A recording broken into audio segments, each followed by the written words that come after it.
Salam damai dan selamat sejahtera.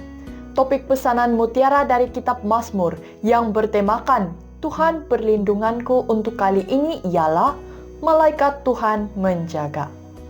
Mazmur 34 ayat 7 berkata, Malaikat Tuhan berkemah di sekeliling orang yang takut akan Dia. Perlindungan Tuhan sering bekerja dengan cara yang halus, kadang-kadang tidak disedari oleh mata manusia. Pemazmur mengingatkan bahwa Tuhan mengutus malaikatnya untuk menjaga setiap orang yang menghormati dan berharap kepadanya.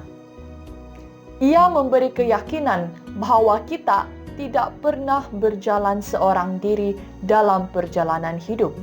Ada penjagaan ilahi yang melingkari kita walaupun tidak terlihat. Perlindungan ini bukan hasil keberanian manusia, tetapi buah dari takut akan Tuhan, hormat, kasih, dan ketaatan kepadanya. Dalam bahaya dan ketidakpastian, Tuhan menyediakan pertolongan tepat pada waktunya.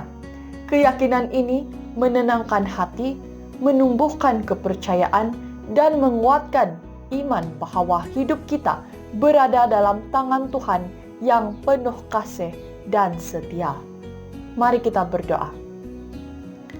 Ya Tuhan, terima kasih atas penjagaan-Mu yang setia atas kami. Bantu kami untuk sentiasa bersandarkan kepadamu. Dalam nama Yesus kami berdoa. Amin. Shalom, Tuhan memberkati Anda.